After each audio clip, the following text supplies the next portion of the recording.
I'm going to close this door a little bit, Ron, because, no, I'm not, because the door, never mind. It's perfect.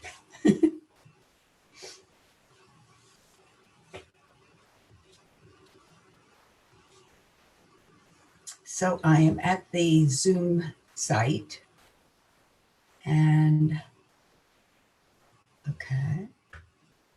And now I'm going to go, I can close this. And I can close this. And I can do this. Great. Look, Ron, if you can see, this is what I'm going to say. Oh, God.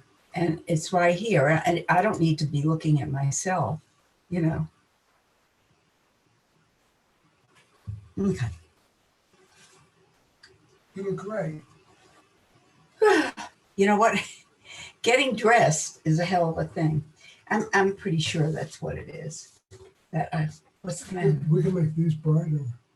Okay, yeah, if you want to. I don't know if that's good or bad. Well, let's see. No, here, you can do it over there, Ron, over there. Just push the, Oh, that's it. Okay, is that too bright?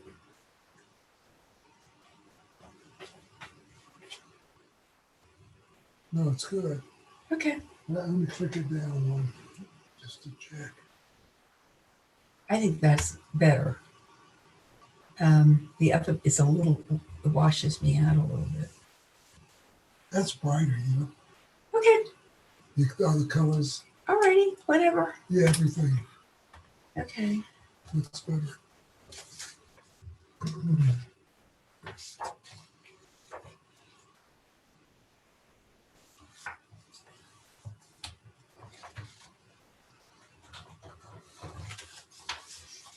Okay. Well, I'm on.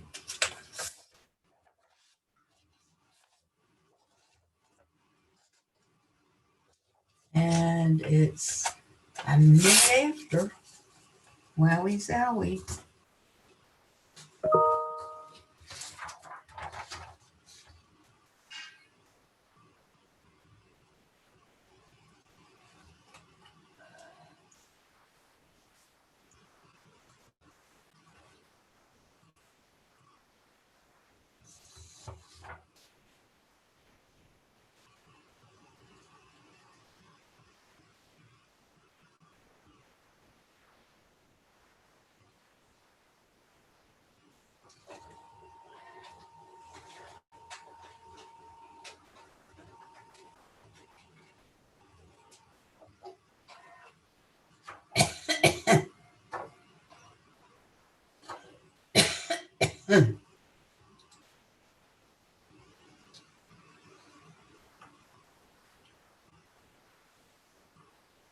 Oh, they're doing. I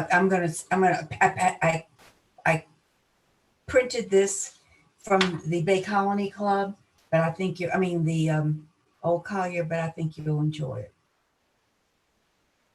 Thank you. Hi, Adria. How are you? You must be muted. I am. Sorry, I was. Hi. How are you? I'm fantastic. How are you? I'm fine, thank you. Alice is going to be a few minutes late to us. Okay, no problem. And I just wanted to make sure you got on. So you can even turn your stuff off and go do something else. We're good. Okay. Good, great. And I'm sure she won't have any trouble getting on. She's on another call with, I think that there's a lot of concern at ADL about the election tomorrow. Not the results, but the behavior. Right, what happens as a result. Right. And so, look what's happening before with that bus being pulled over. And that bus could just have easily turned over. I know. It's just so sad. It is. I've just gone so, I think I have to turn this up. I was on too many of these calls today. Yeah, I know how that feels. This is like my new life. It's Yeah, all in front of this little camera up right, here. I right. know. And but thank God for it, because it's really helped us stay in touch. It's And great. yeah, and for And us, you know what? Businesses are pivoting. Businesses are pivoting in a very good way.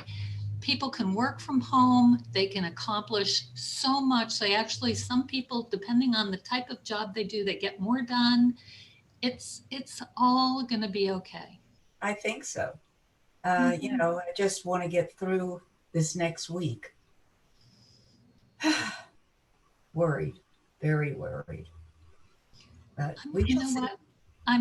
I'm trying really hard to like just pray for the best. Yeah, I was listening to the news earlier, and they were saying there was a massive turnout of voters today, and and many of them, or most of them, let's say, were Republicans. But that doesn't mean that they're all going to vote for Donald. That there are too many Republicans I've talked to, and you've seen interviewed, that Right, are saying, "Well, I voted for him last time, but I'm not voting for him this time." right. I think that's very accurate. I don't think that's the situation at all.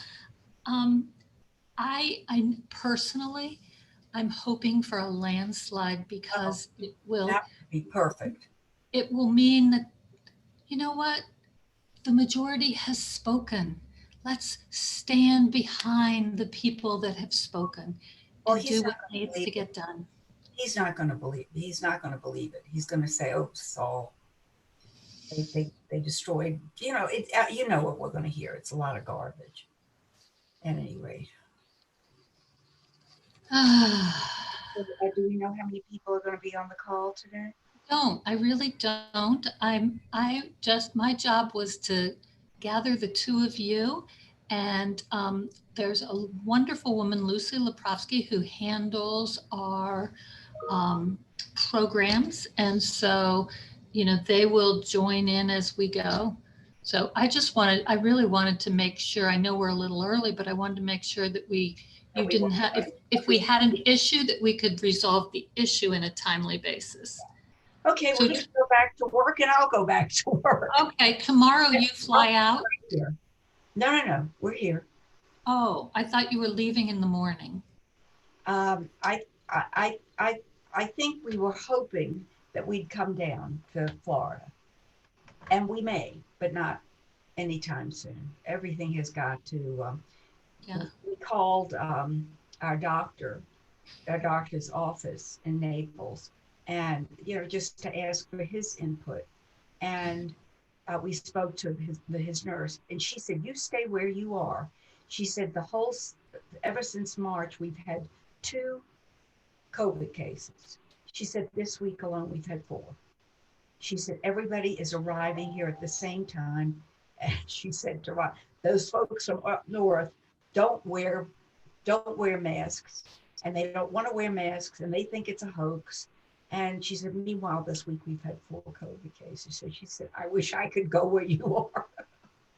That's interesting Yeah. because every Friday I get a report from Naples Community Hospital. They've really done a great job. Oh, good. And then I get another report from Healthcare Network, which is really taking care of most of Immokalee. I get those once a week. And, we really, when we had our spike during the summer, we had a bad spike and it was really based in Immokalee. And I think it was truly a disservice to the community because all the testing originally was being done at NCH. Now, who's going to drive from Immokalee to NCH? Exactly. So, as soon as we really up the education and the testing and have things under control, at least we did, because now the farm workers are coming back too for the winter crops. So we will see the numbers go up. There is no doubt because too many people in close quarters. Yeah. Well, here things have been really closed down, mainly closed down. Very few restaurants are serving. Um, there many are doing takeout. Even the best restaurants are doing takeout. Mhm. Their takeout has been really good, and but people are pretty good about wearing a mask. We have a female governor who is tough, and when she sees the numbers go up, she shuts things down. Mhm. So people aren't back in school. They're just doing distance learning, and but You know, Georgia and Florida are being governed pretty much the same way. mhm. Things are pretty open. Yes, we're very open. I think we're very open. The schools, though, have not had any issues whatsoever. And everybody that I know that's in schools, they're very happy and they're so glad that their children have the opportunity to be back in school. Uh, So, I, and so one of our children goes to a school that is one of our grandchildren goes to a school that is open, more than one, but they must wear masks all day. mhm. So Same things here. yeah, well, that's good. That's Mhm. good. And they've added a few, some are part-time. They have all kinds of different things that you can do, you can opt for. Our granddaughter in New York has been going to school Tuesdays and Fridays. And then others in her class are going Mondays and Thursdays. And Wednesday, they disinfect the school. Mhm. So, but she gets together with her girlfriends, and yeah, I don't know. I think we're very lucky. We have 10 grandchildren. So far, they're all doing fine. Our children are doing fine. Ron's older brother came down with COVID early. Well, let's see. When was Jack sick, Ron? Was it in March? Yeah. Yeah, in March. And he's 5 years older, almost 5 years older than Ron. And but he had a mild case. It lasted maybe 5 days, and he didn't necessarily feel bad every day. Right. We actually talked about that because I was a little concerned because you had said, oh, hi, this is Mary Ruiz. Mary, Barbara Balzer. Mary is the president of IWF for the Suncoast region. Hi, So Mary. How are you? Hi, Barbara. I love your cool glasses. Oh, thank you. I probably won't keep them on, but Well, you would vanity. you would love everything about Barbara. I promise you. She's Well, she's one. probably going to hear more about me than she'd like to. But I thought it might be useful or interesting to people to find out why this organization has captured my heart and everything else for more than 60 years. And I think you're right. I think that would rivet people because we're all women of passion and talent, and we're looking at how women of passion and talent play that out in their lives. So I think they'd be very interested, Barbara. I hope so, because you're going to hear it. Good. You won't be disappointed then. Where are you, Mary? Where do you live? I'm in Bradenton. Oh, okay. Yep, I live near the Manatee River, near historic downtown, in a house that was built in 1938 by a widow. She Huh. she had this house custom built for her widowhood. And How I love is- this house. It's so smartly designed. You can tell a woman designed it. I love it. Not Hi, one Allison. inch of wasted space. Hi. Oh, here's Allison. Hello, Allison. Oh, Allison, thank you all. this lady to your immediate right in the gallery is Mary, who's I've already Ruiz. Ruiz, yes. and she is the president of this austere group. I mean, not austere, esteemed group. And then the lady next to her with long dark hair, kind of like yours, is my longtime friend, Adria Starkey. And this is me. This is me here over here. I know you. Thank Allison, you guys for so doing good to- this. I'm just so going to good to excuse see myself for 1 minute. I'll be back. You know what? I was going to tell you because I know you all are busy. We can all go back to doing what we're doing unless you have any questions for me, because I just wanted to make sure you could sign on. But if you want to, mute yourself, stop your video, whatever you want to do. And then 5:25, 5:30, we will get started. I just wanted to make sure you were good. Okay. I'd love to show a PowerPoint when I talk. Is that okay if I do my screen share and all that? Absolutely. Absolutely. That would be great. And do we need to give you control, or do you know what you're doing so you can take? I have it. I think I'm good. Okay. I just Okay. checked. It works. Okay, perfect. I just wanted to be sure. So we'll just sign off for a little bit until more people get on. Hi, Kay. How are you? Fine, good to see you. Good to see you as well. Some of us, because we got on really early just to make sure it was working, we're just going to take a few minutes, but we'll be back, okay? Not a problem, not a problem. Yep. Thank you.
Wonder.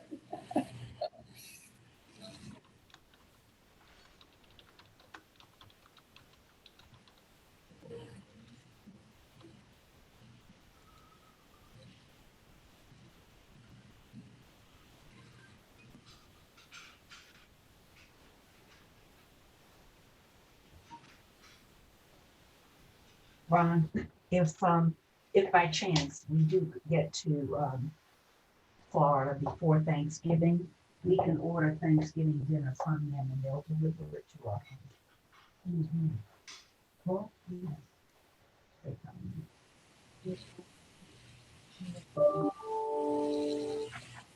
That's great. But I'm thinking I'd like to, I'm thinking that I would prefer to do like maybe crab balls and lobster. Kay, are you on the phone? Kay, right? And that kind of- It's a focus. Yeah. But I think Hello, Kay. Hello, long time no see. I'm telling you, how are you?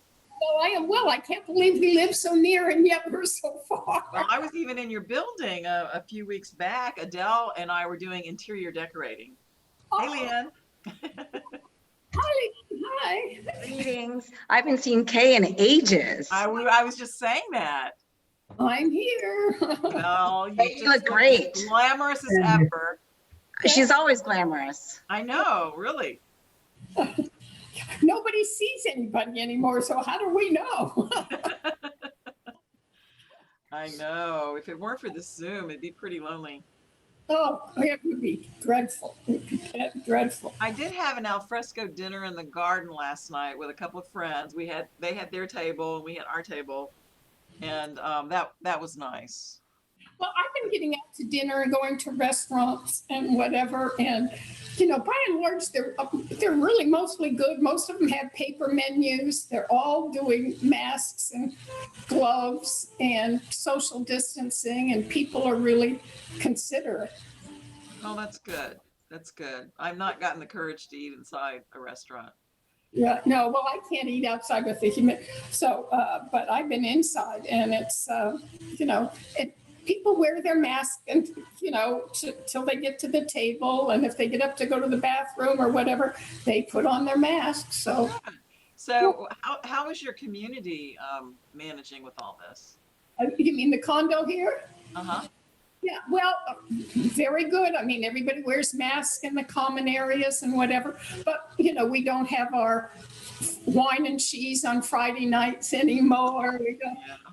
We don't do, but I'm doing screenings, still doing the Sunday screenings, and we get anywhere from 2 to 9 people who come to the screenings. It's not, full like it used to be, but, people come. So, but everybody's just so, and we've had people move out and people move in, and we don't know them like we used to. So everybody's.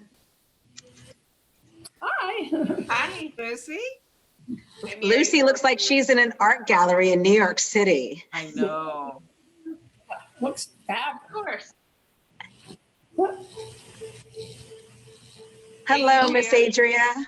Hello, Leanne. How are you? Excellent. So Adria, do you still have the benefits of having a personal chef at your workplace? Or you're not going into, you do? So he has been making lunch for all of our employees every day throughout this entire Wow. Wow. Right. That's so nice. One of my friends who's a pastry chef up in New York, she has not been working since March. Yeah, well, we were very, very adamant that we would keep everyone employed. So that's so nice. He's making lunch every day. And actually right now, he's starting on a cookie project. We're going to deliver cookies. I like the sound of that. So, he's making a lot of cookies and freezing things and getting things ready for holiday gifts. I love it. And for you all to give to your clients. right, for us to give to, people who refer us a lot of business. Right, exactly. With clients, all that kind of stuff. So we've kept him very busy on projects. He's also been our chief disinfection person, and lots of jobs.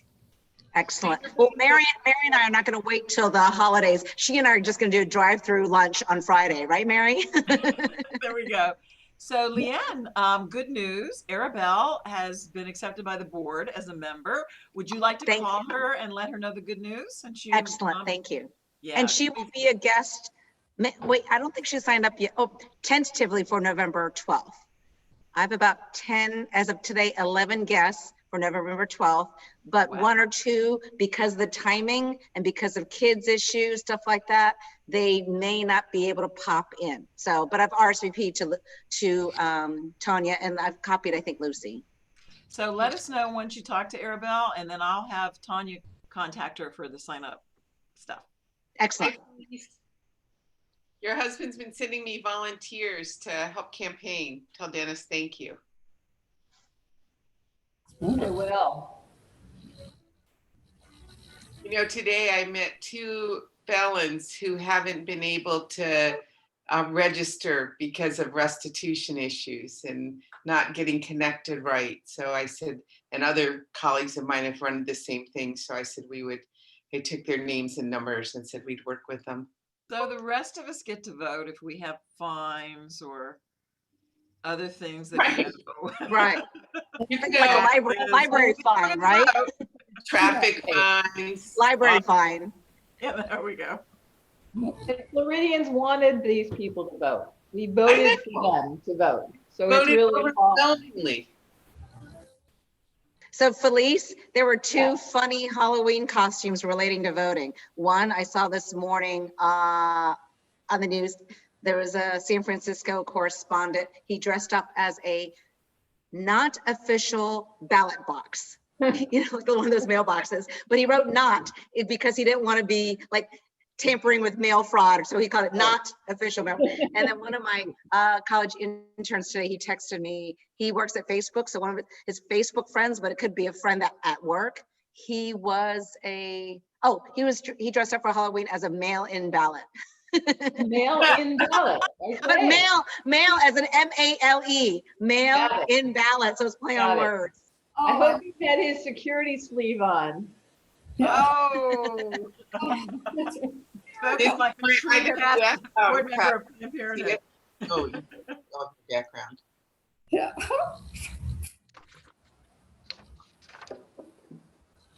And of course, I texted him back. I said, darn, here in Florida, because he's in California working at Facebook. I said, darn, here in Florida, I could have been what's it called? A ballot with a hanging Chad. It could have just been the hanging Chad. Right, I texted him back on that. But I'm showing my age. He's a young guy. Today's his birthday. He just turned 30. Well, my husband took delight in Obama's speech, the part where he said even Florida man wouldn't do that, because that gave him permission to go to the refrigerator and get his Florida man custom beer.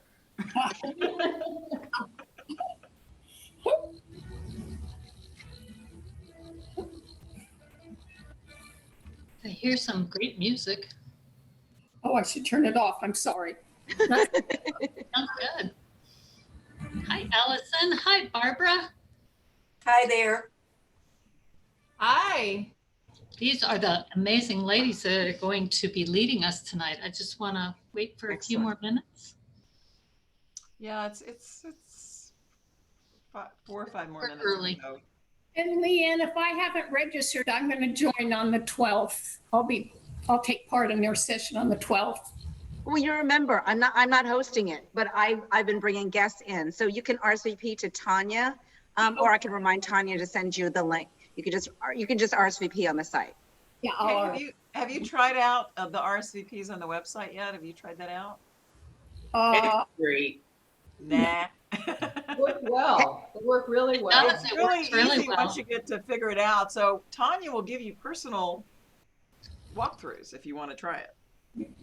Or you can just email her and she'll do it. Or Kay, you can call me and I'll walk you through it verbally. I'm sure I can figure it out. I Just, bet you can. Kay, feel free to call me. Feel free to call me. I'll walk you through it. Because if you haven't done it, you guys can start somewhere. and it messed everything up on my laptop and Oh, getting new technology is a drag. yeah, it's great until it isn't, right?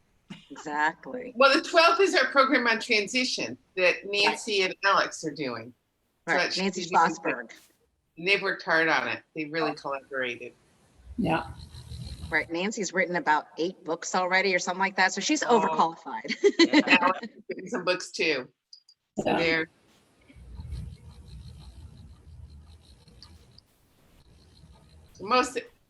our people often join right at the last minute.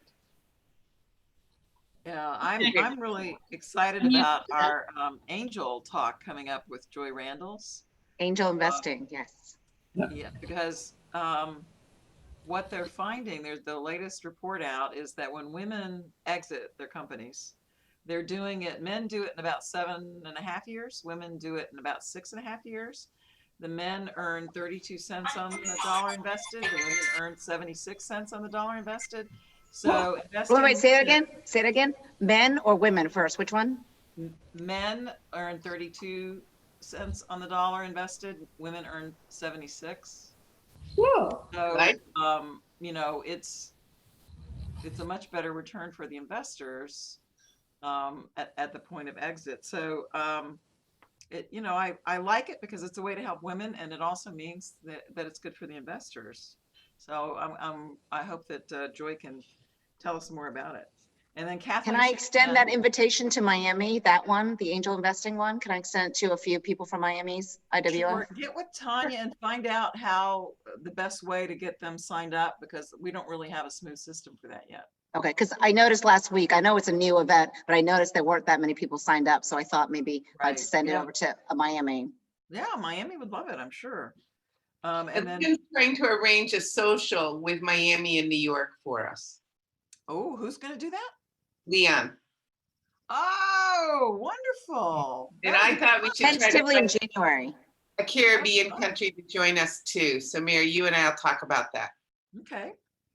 And we've got our holiday gathering on the 14th that Kathleen is hosting. By the way, Kathleen just announced that she has been made CEO of Turtle and Hughes. It's a private family-run company. She's been co-CEO, and they finally did the transition to their first external CEO. So That's awesome. that's really good news. Nice. Hi, Jennifer.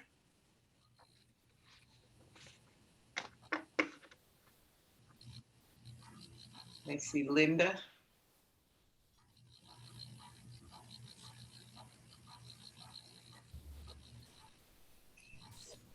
I haven't seen Linda in forever.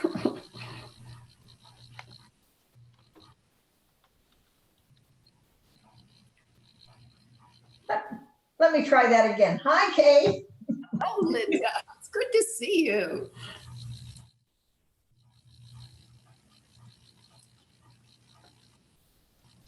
Well, Janice, Adria, I'd probably go ahead. I think more people will probably join us, but they're late. It's 5. Okay, we're at 5:31. And I am really thrilled today to have Barbara Balzer and Allison Padilla-Goodman with us from, well, Barbara's been a friend of mine for a long time. And you know what? It's almost not fair to even say it. She's beyond that. She's a very special woman who I don't want to say too much because I'm glad to know that she's going to talk about herself. I think that's really important. But Barbara was co-chair and CEO of Balzer Companies. And if you have not read her resume, she is truly an exception to the rule woman. She's been way ahead of her time from her business perspective and her influence across this country in a very significant way. And she is truly beautiful on the inside and out. I can speak to her intelligence, her passion to be involved. And so I know that all of you have her resume, and I'd ask you to read that. And then I could never do her justice that she just lights up every room and provides for every business opportunity in great ways. She really does make things happen. Allison, I am sure that since Barbara recommended you, that you are doing an amazing job with the Anti-Defamation League. And Allison runs the Atlanta, the Southern Division. So it's certainly more than Atlanta, but the Southern Division of the ADL, and has a wonderful background as well. So I hope that you both will just be in conversation with us and help us to understand the concerns that are going on right now, and not only in our country, but all around the world. So we have some very serious issues, and I'd love for you both to take the floor and educate us. Thank you. Thanks, Adria. It's really a pleasure to be here. And I can't say enough wonderful things about Adria or about Allison, but you could judge the latter yourself. By way of introduction, I thought it might be of interest to you to learn a little bit about what it is that motivated me as a lay leader to become involved with the ADL and to have sustained that interest and passion and excitement for the last 60 or more years. I grew up in Richmond, Virginia in the 1940s and 50s, and I never knew in my household that people had a choice about whether or not to get involved in the community. In our family, it was simply a way of life. I became keenly aware of my Jewish heritage through my parents, who, although they were not religious, were very, very committed to the Jewish people. At that time, Jews, at least in the South, and at least in Richmond, generally tried to keep a very low public profile, meaning community wide. My mother, unquestionably, was the single most important influence in my life. She was a leader of many organizations. She was highly capable. She founded, among other organizations, one called B'nai B'rith Women in Richmond, and then she became the first chair, the founding chair of the women's division of the Richmond Jewish Federation, which is a fundraising arm. My dad and my uncle founded Virginia's first statewide home for the Jewish aged, and my uncle, same uncle, Jack Bernstein, also was among those who donated to the State of Israel the ship that later became known as the Exodus, and the Constellation aircraft that defended Israel and then later became El Al Airlines. I recall, I think I had a pretty normal childhood. I do recall the angst I felt experiencing the impact of the anti-communist Red Scare of the 1950s. It was a very frightening time. Joe McCarthy had everyone convinced of a communist threat in our country, with lots of communist sympathizers, he thought, hidden in every corner. My recollection was that an inordinate number of McCarthy's suspected communists were Jews. However, I don't recall any specific acts of any kind of anti-Semitism directed toward me or my family while I was growing up. However, in those days, we were living in a society much different than today's. Both segregation, both on a racial basis and on a religious basis. Jews and Gentiles just did not mix socially. So, for example, we were only Jews, as Jews, we were only invited to clubs or organizations that allowed Jews as members. And those were very few and far between. And in high school, there were a number of Christian-based organizations in our public school. That not bad organizations, but they were really only just for Christians. So I can't say that I interpret any of this as anti-Semitism at the time. I simply realized that while I had congenial relationships with many non-Jews in middle school and high school, we would probably never become closest friends. We simply led very separate social lives. My first exposure to Jewish communal activism in a big way was accompanying my parents to various organizational meetings that they would go to for the Jewish community. In particular, I recall a Sunday afternoon when, as a teenager, my parents took me to a meeting of an organization, the Anti-Defamation League, which I had never heard of, and which was opening its first office in Richmond. The director, a young man then by the name of Ted Friedman, gave a talk about anti-Semitism and the goals and current activities of the League. As a Jewish girl growing up in the Deep South, a highly segregated society, the topic really stunned me. Ted told us that at that time, the ADL was filing an amicus brief in the case of Brown versus the Board of Education. I could barely believe my ears that a Jewish organization was stepping up to speak out for others, particularly African Americans, particularly in Richmond, Virginia, promoting the view that under the law, people of all colors and creeds should be treated the same. Of course, I knew that contained in our Constitution that was supposed to be the law. But in my mind, it just bowled me over that a Jewish organization demonstrated such courage and leadership and would take a public stand on such a controversial and deeply divisive matter. It made a very positive and long-lasting impression on me. After graduating from college in the Northeast, marrying and moving to Atlanta, one of the first things I did was to become involved in B'nai B'rith Women. B'nai B'rith is Hebrew for children of the covenant. And it's a large it was a very large organization and umbrella organization. It had a lot of organization under its aegis. B'nai B'rith Men, B'nai B'rith Women, uh, B'nai B'rith Youth Organization, and the Anti-Defamation League. Hillel is another one that you might know about.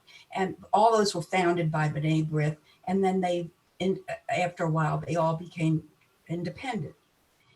Well, one of B'nai B'rith Women's ADL programs was something called the Dolls for Democracy, very appropriate for women in the early 60s.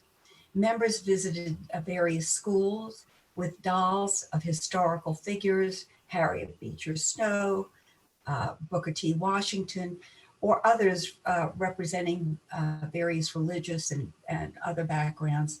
And the dolls were an educational tool to prompt discussion among young children and about these individuals who were different maybe than they and their contributions to our country and society.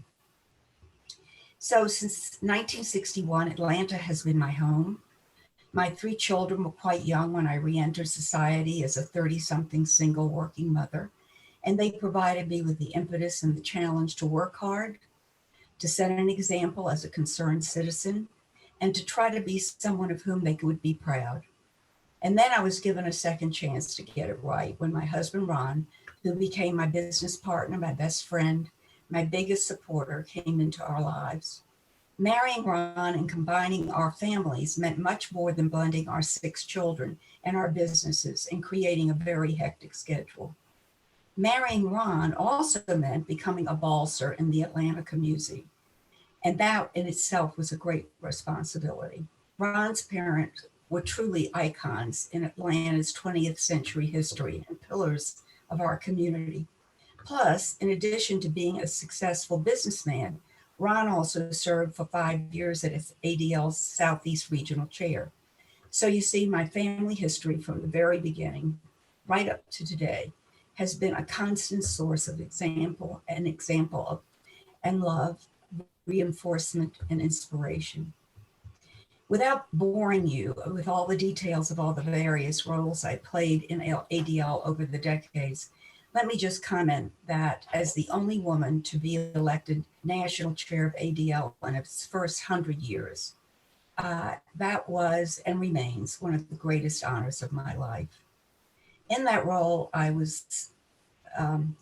traveled nonstop for more than 3 years, crisscrossing the United States to various regional ADL meetings and other gatherings of national import, but also around the world representing ADL. One of the earliest missions I led was to Japan to celebrate with the Japanese government the rehabilitation of Chiun Sugihara. And if any of you, I doubt that you've traveled out of the country this year, but this year, which is long after I first went to Japan, is the year of Sugihara. He has really become a national hero rather than deplored as he was at the time that he performed some fabulous activities. Mr. Sugihara was a Japanese diplomat who served as vice consul for the Japanese Empire in Lithuania.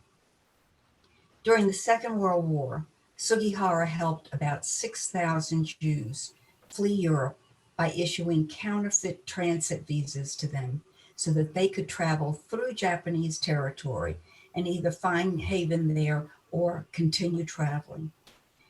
In doing so, he risked his life, he risked his job, he risked the lives of his family. In 1985, the State of Israel honored Sugihara for his actions as one of the righteous among the nations. He is the only Japanese national to have been so honored, and it has been estimated as many as 100,000 people are alive today as descendants of the recipients of the Sugihara visas, a real hero.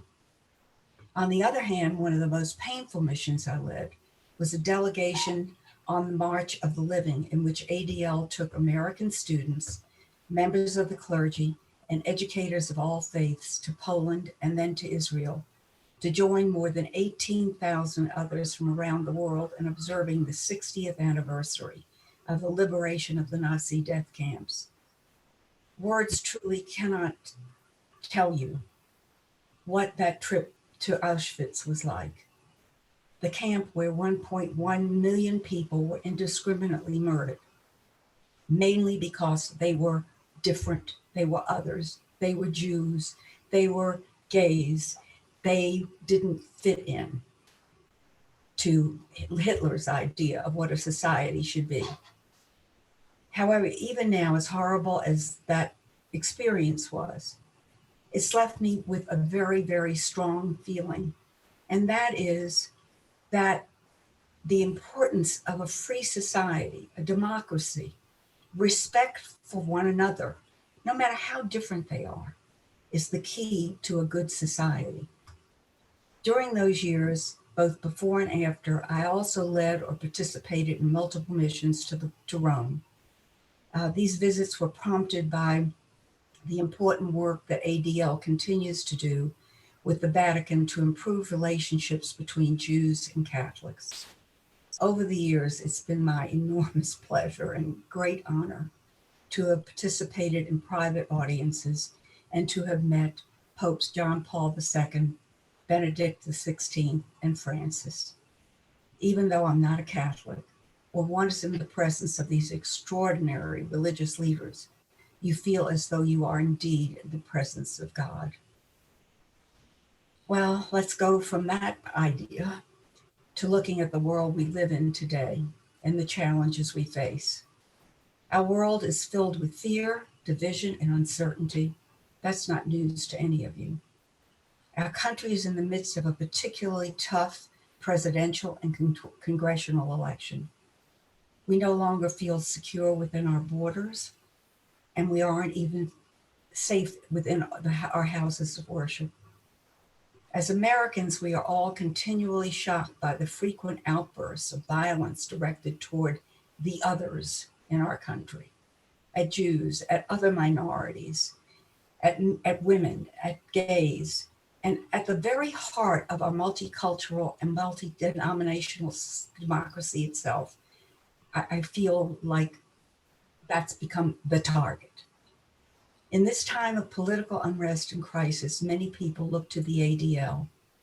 ADL has long been the emergency contact, the 911, not only of the Jewish community, but also for those outside our religious family, for law enforcement, for educators, and for other community leaders and organizations. And so now it's my great pleasure to introduce you to a close friend and a most knowledgeable woman who will share with you some of the concerns and challenges facing ADL in our country today, the Vice President of ADL Southern Division, Allison Padilla-Goodman. Thanks so much, Barbara. Hi, everyone. Yeah, Barbara is, I'm assuming most of you know her, just such a treasure to our community, to my organization, to our country. She has been such an incredible advisor and path setter for so many of us. And so I'm so thrilled to be here with y'all today. You know, it's a very challenging time to be talking about anti-Semitism. You know, I think there's a lot of anxiety in our country right now, maybe the understatement of the century, around the pandemic, around the election. I mean, we are all in this women's gathering, you know, a time when we would normally like network and connect, doing it at home on our computer screens. It's just, we're encountering enormous challenges. So I'm sure hearing about anti-Semitism is really exciting, but it's really important, and I appreciate your time. And to share how important it is, in case you haven't seen the news, there was a mass shooting in Vienna in a Jewish synagogue about an hour ago. And so we are eagerly watching the news. It's being called a probable terrorist attack. But so the information I'm going to share with you is pretty real. So I'm going to share my screen. And by the way, my internet every now and then gets a little funky. So if it does, just start screaming at me. Can everybody see this? Yes. Yes. Oh, hold on. Sorry about that. I'm sorry, 1 second. I'm just having a little bit of a weird thing happen. Sorry, 1 second.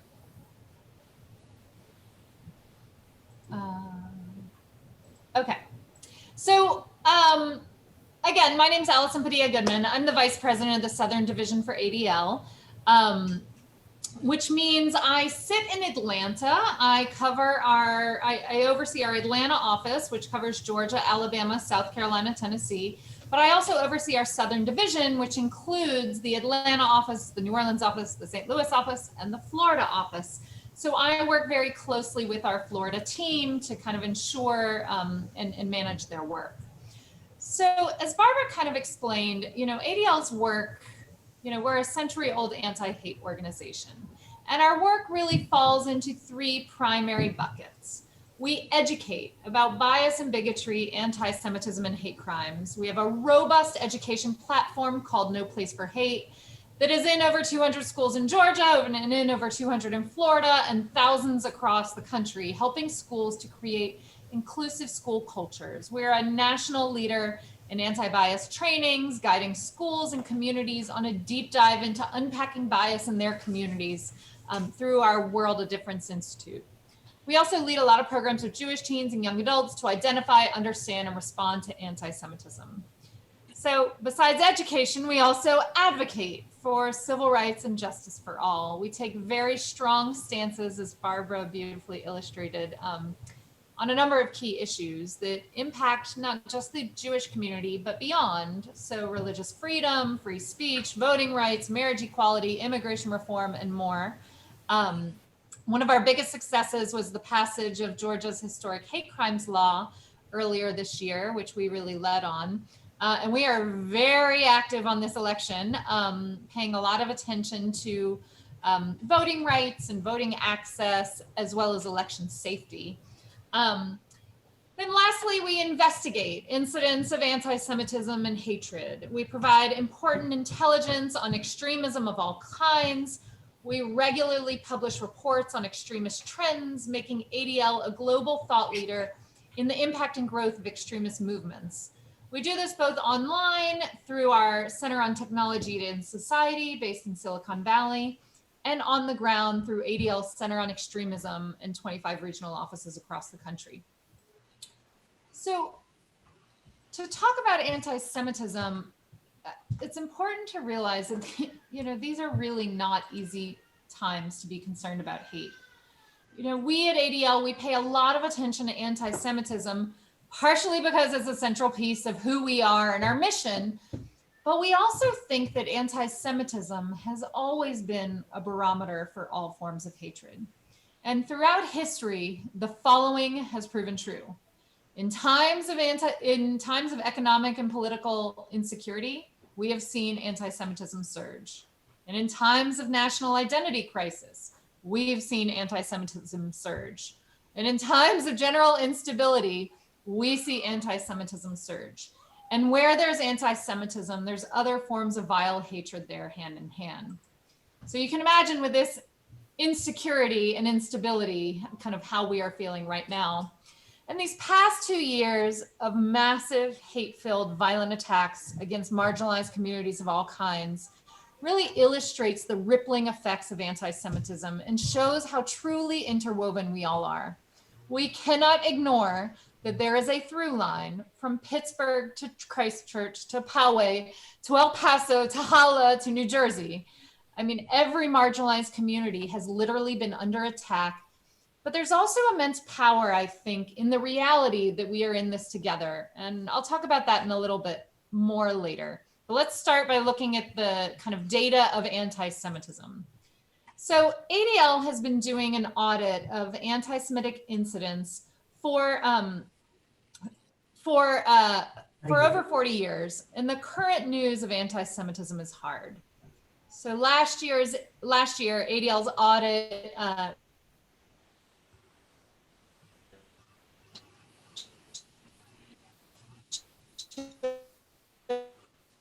think we have a frozen. 12% Oops. increase from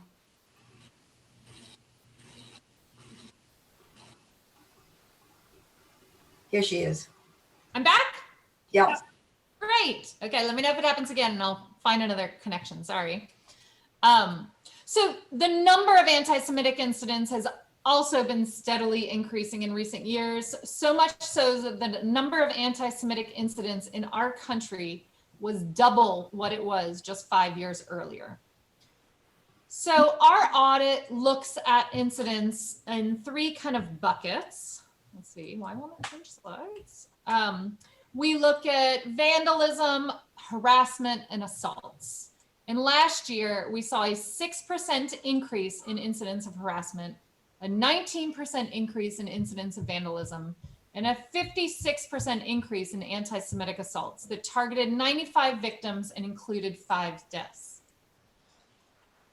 You know, some of the data is quite startling. We've seen, 81% of vandalism incidents include images of a swastika, 38% increase in incidents occurring in public places, a 56% increase in physical assaults. We are just, the Jewish community is feeling under attack. And you know, looking beyond ADL's audit of anti-Semitic incidents, the FBI hate crimes data shows an overall spike in hate crimes over these past few years. The FBI tracks hate crimes reported across the nation in different identity-based categories. So race, religion, gender, sexual orientation, disability, gender identity. This is all crimes that are happening in local places being reported by the police departments to the FBI. This is the FBI data, not ADL's data. When we break that data down even further, we see some interesting statistics. So, you know, year after year, without fail, race-based hate crimes are the largest category of hate crimes. And year after year, without fail, African Americans are the most targeted group by hate crimes. Like this is very, very clear from the data, and I don't want to confuse that. However, the second highest category targeted by hate crimes is Jewish people, Jewish institutions, with Jewish people and institutions being the target of 60% of all religion motivated hate crimes. And this is pretty consistent also year after year. We also saw large increases last year in anti-Hispanic and anti-transgender hate crimes. So if a rise in anti-Semitism is a barometer for the state of hate, the FBI hate crimes data really confirms this.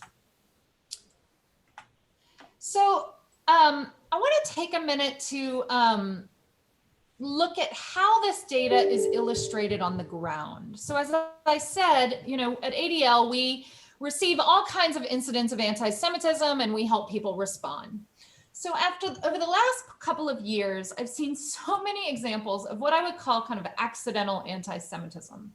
People who generally know better and are well-intentioned, letting anti-Semitic content seep into larger audiences because they didn't see it as anti-Semitic in the moment. And I have so many examples here.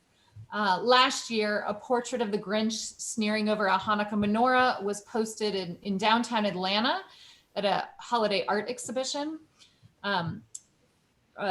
Earlier this year, we had a school who was doing a vocabulary word exercise around its campus where they were posting a letter of the alphabet with a vocabulary word. And this one, A, was for avarice. And it was accompanied by the Jewish happy merchant stereotype. So the kippah, the hook nose, the bag of money, you know, every stereotype possible and on and on. And in each of these instances, when ADL confronted the issue and, you know, asked them about it, the person in charge was always immediately shocked, embarrassed, apologetic, and took down the anti-Semitic content quickly. They didn't think of it as anti-Semitic at the time. They had just let it slip through. So we're also seeing a lot of, kind of anti-Zionism. Oops. Afraid we've lost her for a second or two again.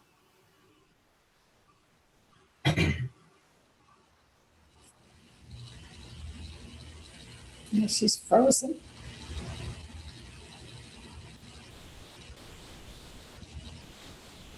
And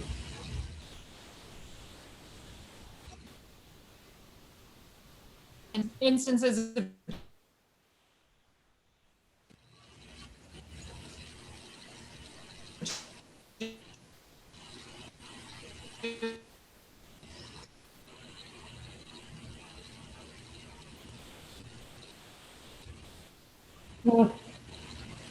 Well, I'm afraid we lost her. I'm sure she'll be right back on.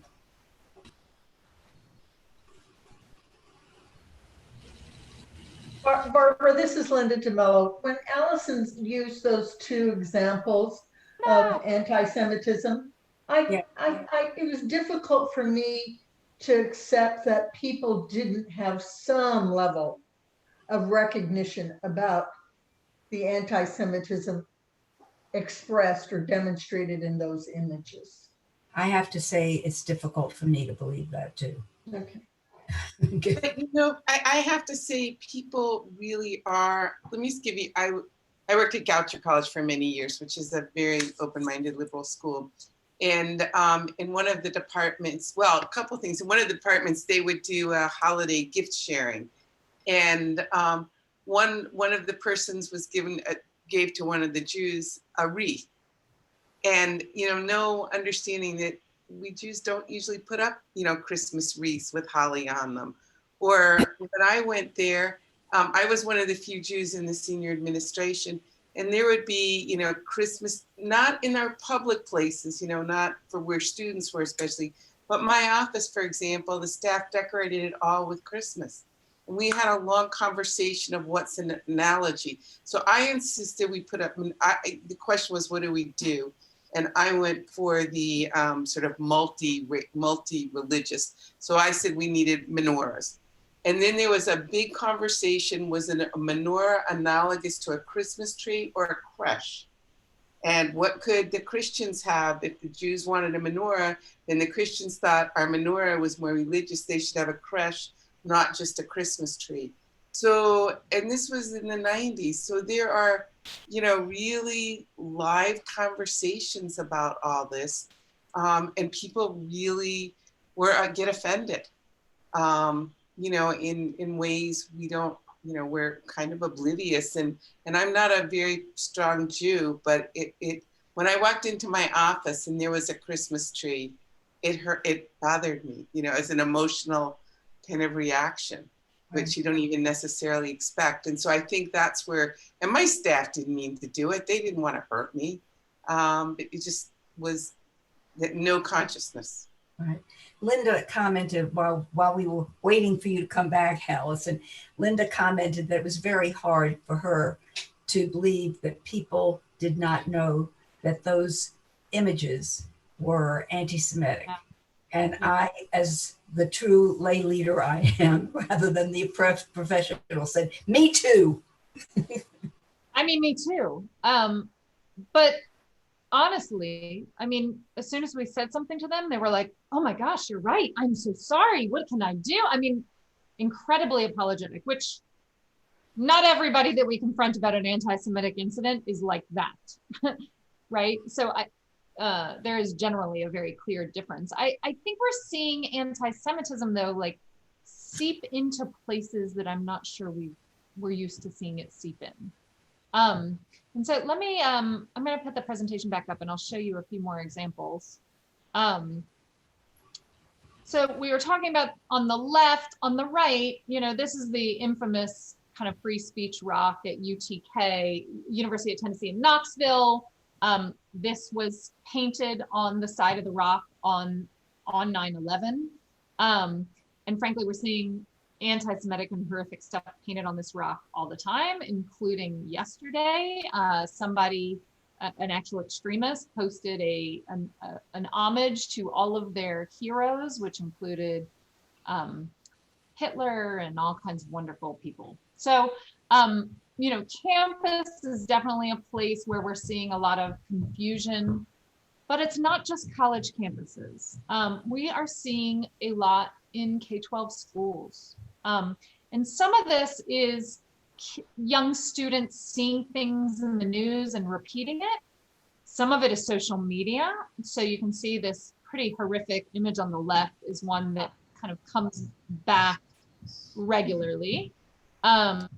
Social media is this place where this content gets posted and then reposted and then reshared and just doesn't seem to go away. We've had a lot of instances of young children drawing swastikas for their teacher or doodling them on their notebooks just because it's something they've seen and not knowing exactly what it was. So the education piece is a bit, to add, we're also seeing some teachers really struggle. Maybe struggle is a bit of a euphemism, I think Linda would say. Approaching challenging topics. So they're approaching topics in really disturbing ways. We have a teacher in one town who was teaching World War II by having the students do a simulation. One student playing the part of Hitler and being permitted to do Nazi salutes throughout the school as he practiced for the role. The same teacher taught the Civil War by having a debate, pro or against slavery, with a group of students having to research and argue the merits for enslaving Black people in our country. Some of the hardest incidents that we're dealing with in alarming frequency, though, are, let's see if I can get this to swap, is a lot of high profile vandalism. This year, so far, even during the pandemic, there have been many. In Huntsville, Alabama, during the first and second nights of Passover, the two local conservative and Chabad synagogues were both grotesquely vandalized with anti-Semitic and hateful graffiti drawn all over the surfaces. We also saw this year during the pandemic, the Holocaust Memorial at the Gordon Jewish Community Center in Nashville vandalized with a sheet that said, "Kikes lie, whites die," accompanied by the white supremacist symbol 1488. So 14 refers to the 14 words of the white nationalist movement's ideology, and white nationalists will oftentimes have the number 14 in their kind of tattoos and symbols and hand signals. And then 88 stands for Heil Hitler, with H being the 8th letter in the alphabet.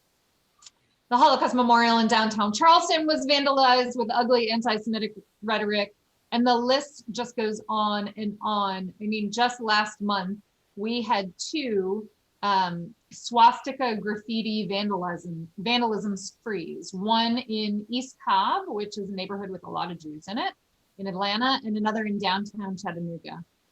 In both instances, it was like poorly scribbled swastikas. It was not some like, grand swastika artist doing anything artistic. It was teenagers.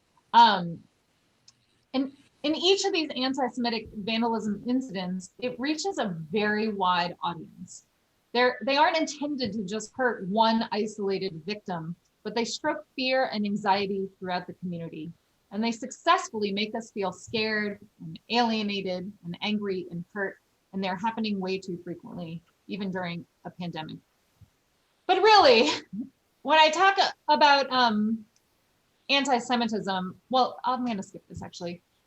It's really impossible to talk about it without coming back to Charlottesville, the Unite the Right rally in Charlottesville in 2017, which really was a tremendous turning point when we think about anti-Semitism, when we think about extremism.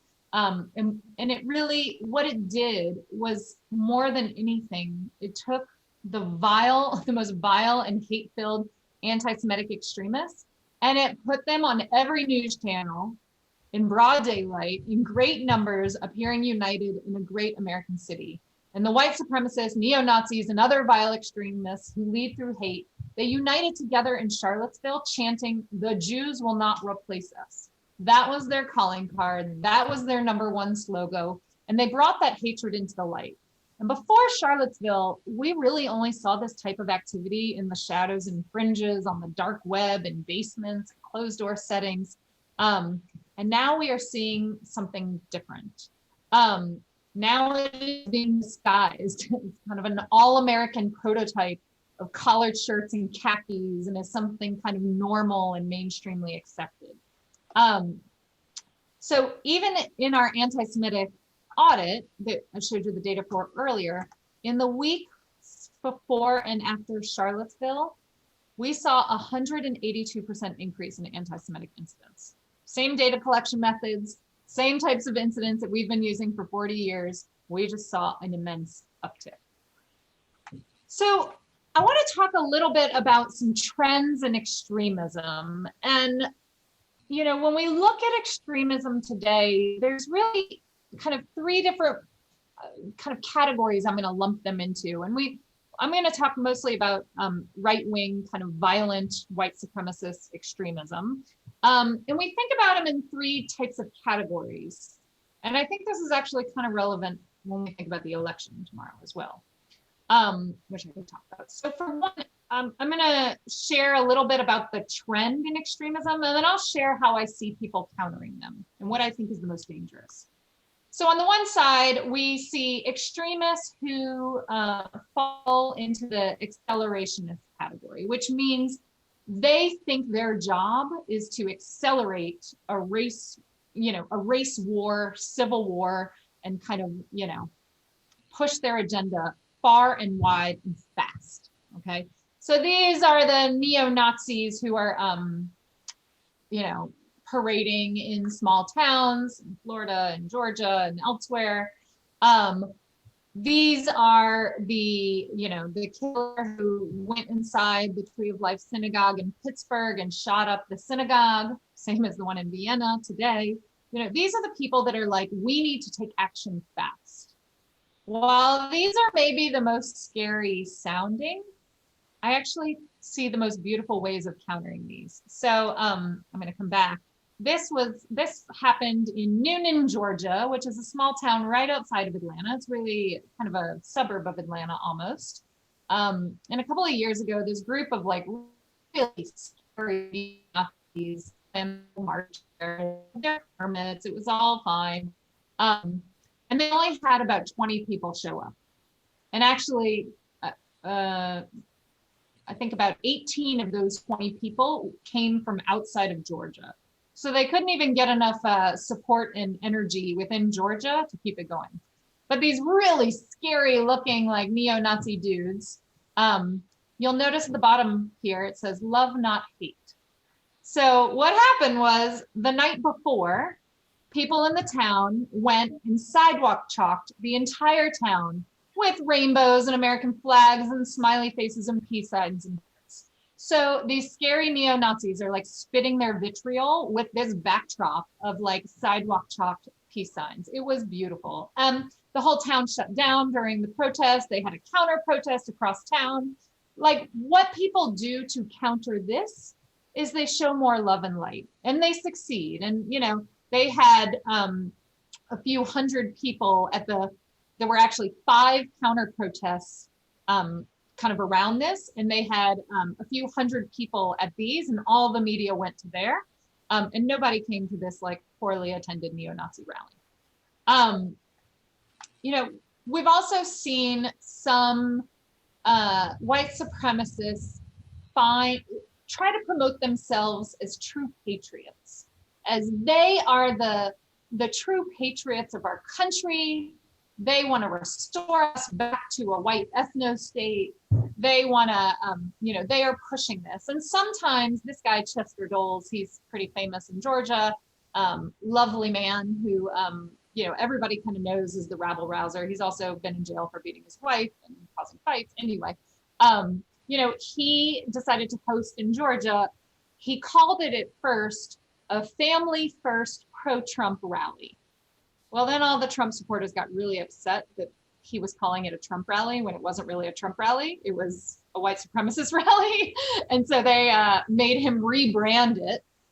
But we see people like Chester Doles kind of waving their, you know, Confederate flag, American flag, and claiming that they are the patriots of our country.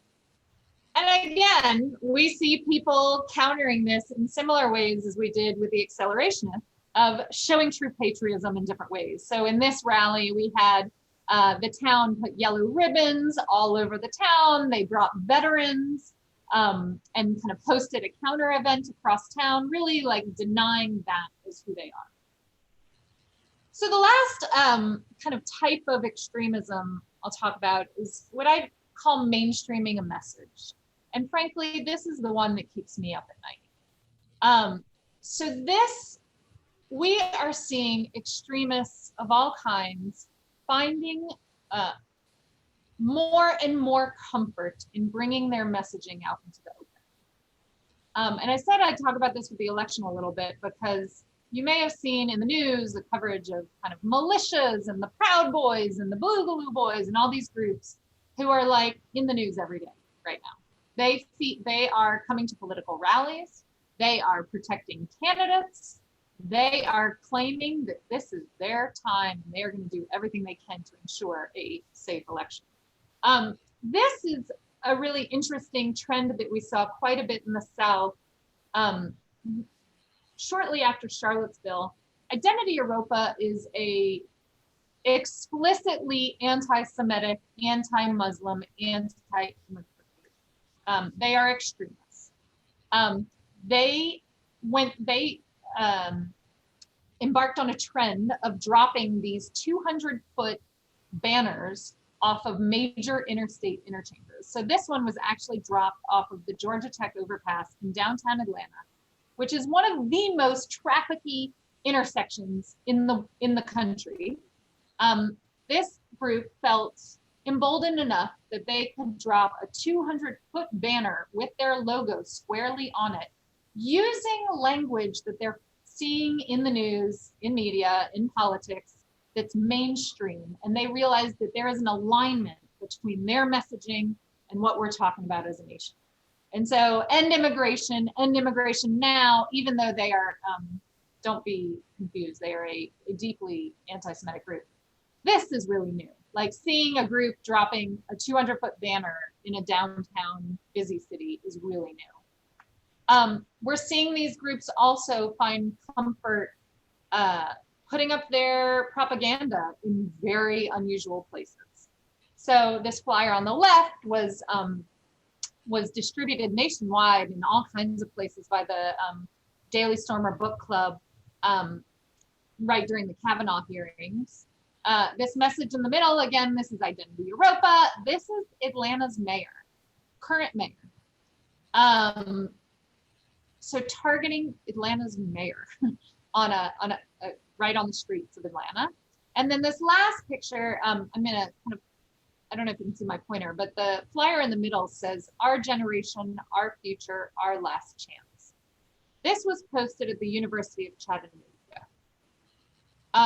We are seeing these groups trying to recruit on college campuses. And I don't mean only the University of Chattanooga. I also mean Emory, Georgia Tech.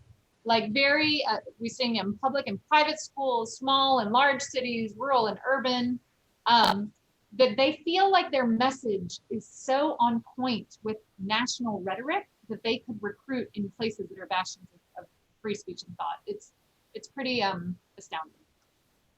And then this is back to that free speech rock that I talked about in the beginning. This is all kinds of white supremacist symbols on here, the 14 words that I talked about. Again, taking on a kind of mainstream political issue of immigration and twisting it into a white nationalist message, right? My borders, my choice, you know, with the hate symbols.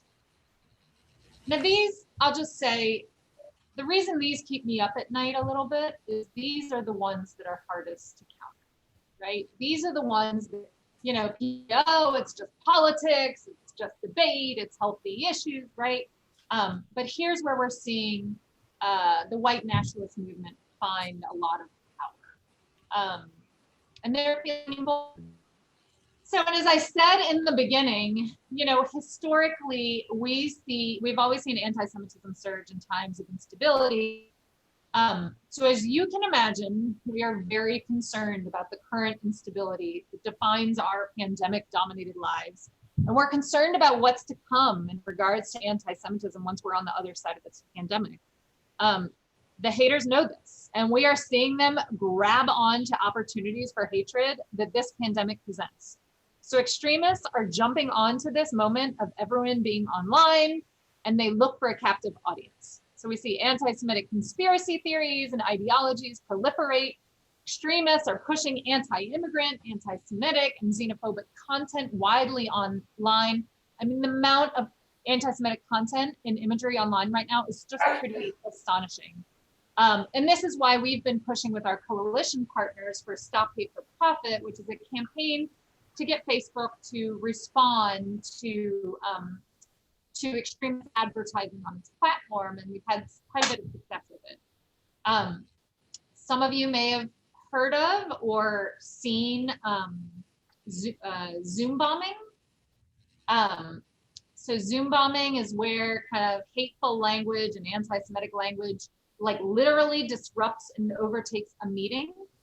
This is happening everywhere. We've seen so many examples, not just in synagogues, but also in churches and mosques and community groups, public hearings. I've heard of a couple of trials where it's happened, and it's incredibly disruptive and painful. But thinking of all this, I still see a lot more instances of power and unity than I do hatred. And I know that I know that I'm sharing a lot of like really dark and hard data and stories, because the truth is the anti-Semitism right now are hard and dark. And if you talk to anybody who's Jewish, they will likely not be super surprised about some of this data. But despite all of that, I see so much more instances of kind of love and outreach and unity and people really coming together and not letting these narratives define them.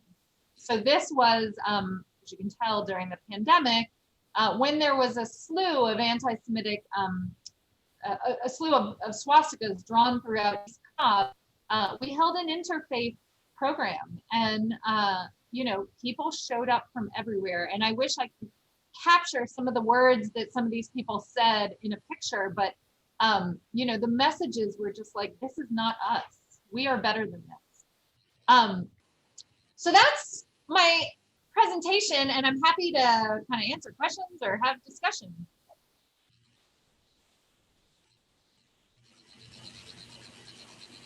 Thanks, it was really good. Yes, very informative.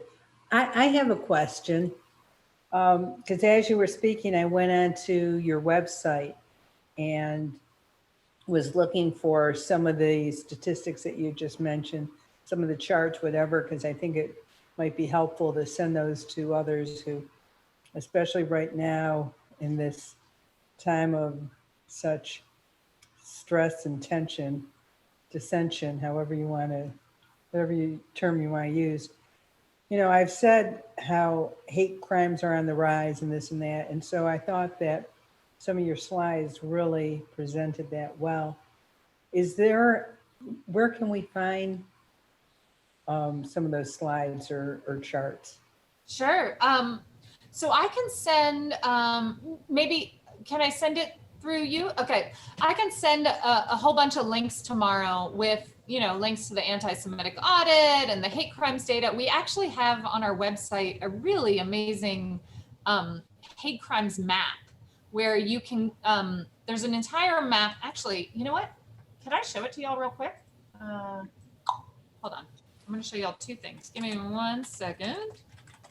Because this is interesting. I think we whipped past it. Yeah, but I want to show you how it works. Bubbles. I want to show you how it works. All right, hold on. It's just opening on my computer, and then I'm going to share my screen so you can see. Give me 10 seconds. Okay. Let's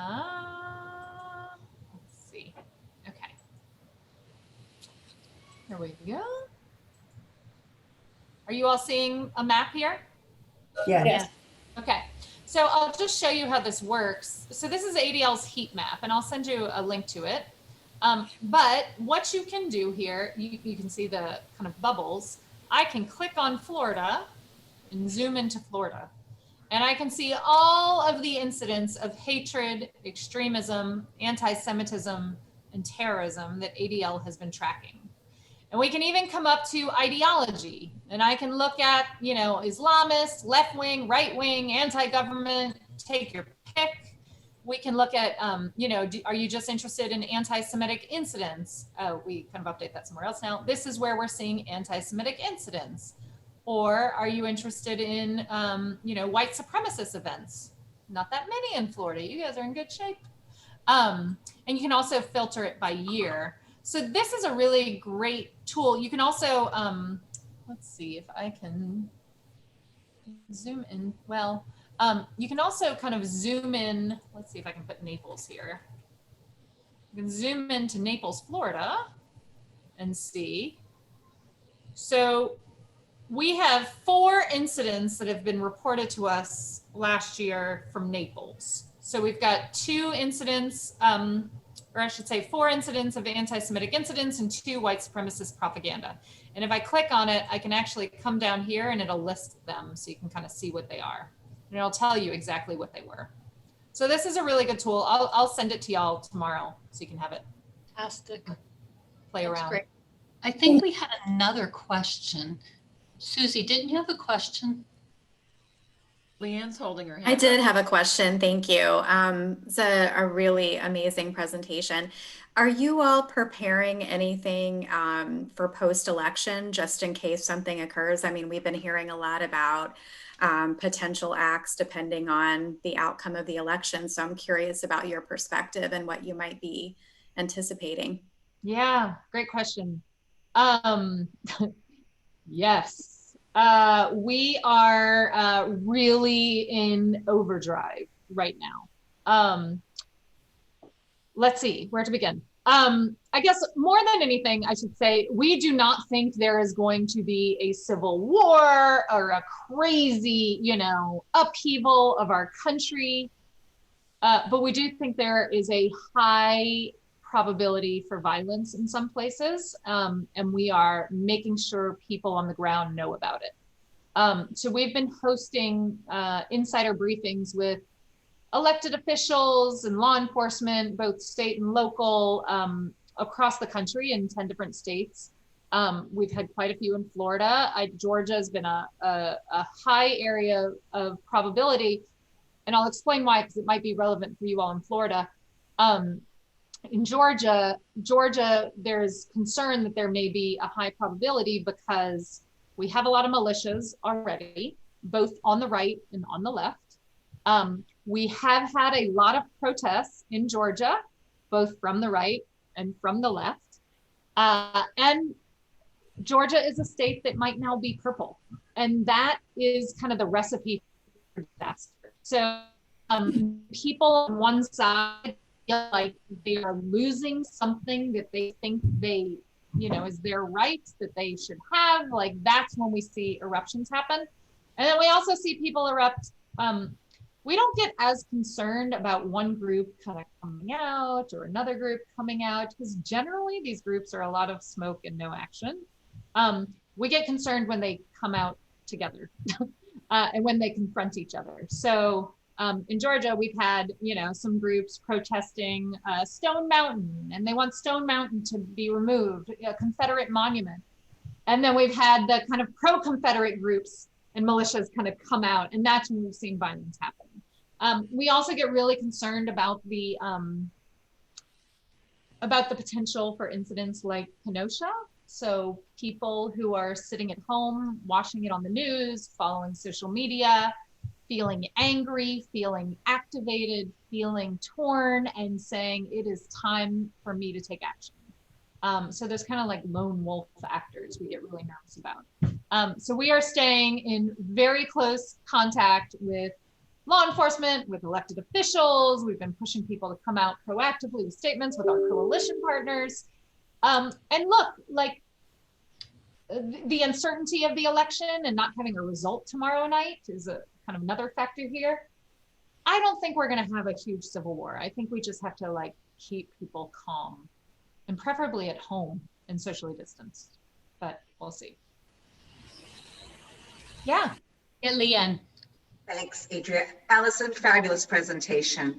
I have dated more Jewish men than Asian men. A couple weeks ago, I attended a webinar by the NYPD on hate crimes against Asians. And that has increased during the pandemic, primarily in New York City and some other major cities where Asians are randomly stabbed and called names and different things. Literally, a very distinguished Asian banker has recommended that I do not go to New York City because of the COVID, but because of these hate crimes towards Asians. And I was like, wow. So, and that recommendation was about a couple months ago, and the NYPD presentation by C100 for the Asians that I happened to watch it, I was blown away. Are you familiar, Allison, with the anti-hate crimes towards Asians lately?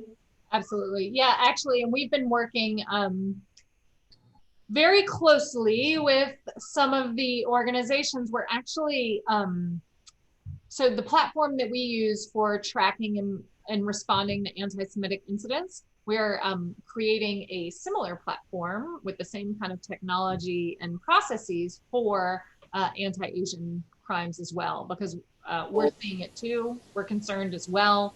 The pictures I showed of kind of the COVID scenarios of online, a lot of the times those are anti-Asian, anti-immigrant, and anti-Semitic all wrapped up in one. Like usually every picture has kind of all three hate tendencies in it. They hate the Jews because they think that we are puppeteering immigration to taint their bloodline, and they hate Asians because of COVID, right? And they're like, let's build the wall, but to China, and let's build, you know, it's just ridiculous. But so yes, it is definitely a concern. I'm sorry your friend said that to you for New York. That's really horrible. And I think the intensity of the anti-Asian feeling has been enhanced by COVID, because after all, it's the Asians who did it intentionally to make everyone in the world sick. Now we all know that, right? Well, sorry for being sarcastic.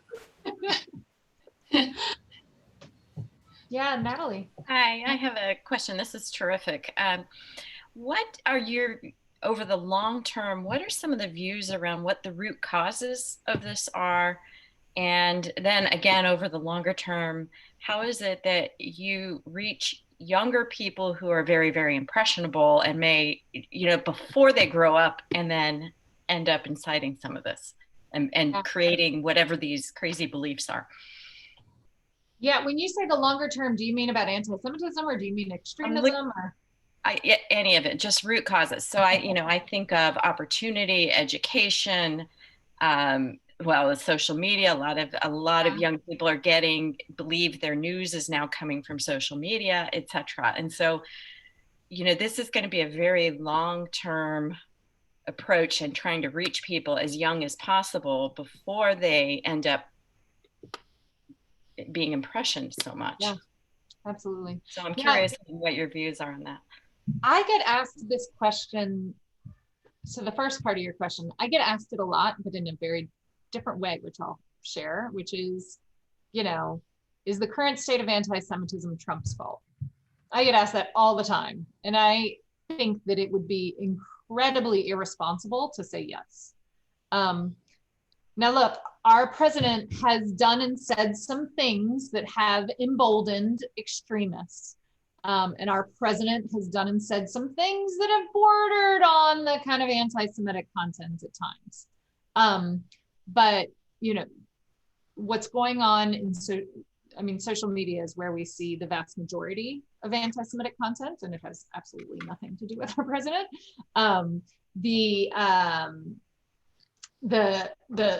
The spread of hatred in schools is something. The economic and social kind of instability is important. I mean, there are just so many factors here, and I think we have to really kind of pay attention to. This is not something that just kind of came and went with a president, but is something that has been around for a while. Now, young people are, gosh, incredibly important. And we're seeing young people who don't think of themselves as anti-Semitic or hateful, like doing and saying strange things. And, I think I grew up in the South. I grew up in New Orleans. And I grew up doing kind of organized youth group activity with people in Mississippi and Alabama and Louisiana, and people from like really small towns where they were like one Jew of many, in their city. And I never experienced any sort of like frank, in your face anti-Semitism like this. And none of my friends really did. And recently I went and did a program for Jewish youth. And I said, it was actually the same youth group. And I said to the group, I said, stand up if you've experienced or encountered anti-Semitism. And every single student in the room stood up. And my heart just like sank. And I was like, wow. I just think the sheer quantity of challenges that young people, and it's not just anti-Semitism, I'm sure there is a lot of anti-Asian sentiment going on right now. I'm sure there's a lot of anti-immigrant sentiment over these past few years. We've seen, a lot of very obviously racist content. We've seen, Nazi salutes to Trump flags and just crazy stuff in schools that is definitely like a serious concern, which is why ADL, I started from the beginning explaining we have these kind of 3 buckets, and education is a huge one. We are working in schools across the country, K-12 schools with No Place for Hate, kind of impacting thousands of schools, millions of students and their families and their educators, doing this work of like engaging them in the dialogue, and they get really excited about it. And I think once they have the kind of language and tools to know how to be, they appreciate it. So yeah, Stephanie. So how much do you coordinate your activities with whether it's African American groups or Muslim groups, other people who are victims of hate as well? Oh, a lot.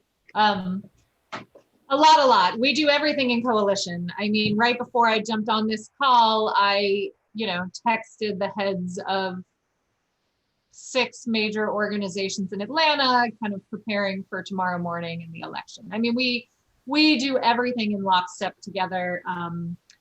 There's some things that we know we can't work on together. So a good example is one of my closest friends is the head of the Islamic Speakers Bureau of Atlanta. And I mean, she's wonderful. She has been to my Passover table. She's been to Shabbat. She's lovely. And her and I have kind of said, we can't really talk about Israel publicly together, but let's do some programming. Let's push some, anti-bias education and some civil rights work and we've done a leadership training for the FBI together. We do a lot of joint programming, and we understand how intertwined our work is, even if we can't see eye to eye on every single issue. Yeah, Mary. Allison, I was just wondering if you have any sense whether law enforcement is stepping up to the increased activity, or are they standing down? In other words, do they have the same resolve to enforce the fact that the things that are going on are crimes? So it's a really interesting question. I think law enforcement are in a very challenging place right now. I think they've had a challenging run.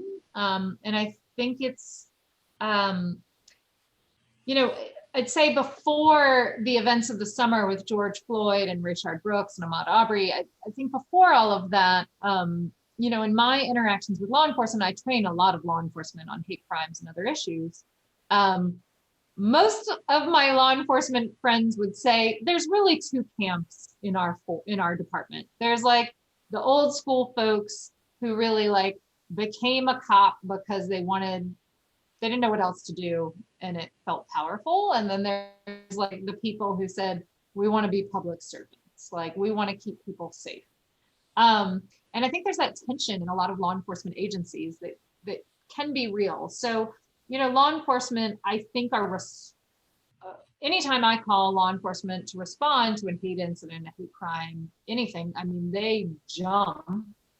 But I think there's also the tension of like not wanting to jump too hard and not insert themselves in places. I'll say with the election, it's really hard because we want law enforcement aware of the extremist threat, but we do not want them showing up to polling locations. You know, we want them to stay away from polling locations because it's seen as voter intimidation. But we want them to be aware. So they're kind of walking the tightrope, but they are. I mean, we, before COVID, we were training every Atlanta Police Department officer. We've been kind of working very actively on training entire departments on issues of managing implicit bias and hate crimes and extremism. So I think the majority want to get it right. I would just add that ADL trains FBI agents. This goes back many years about bias, anti-hate, and what to look for. And Allison, I don't know if you've ever been to any of the training sessions in Washington, but it's incredible. You know, 40 to 60 law enforcement professionals from all across the nation come together for some of these training sessions.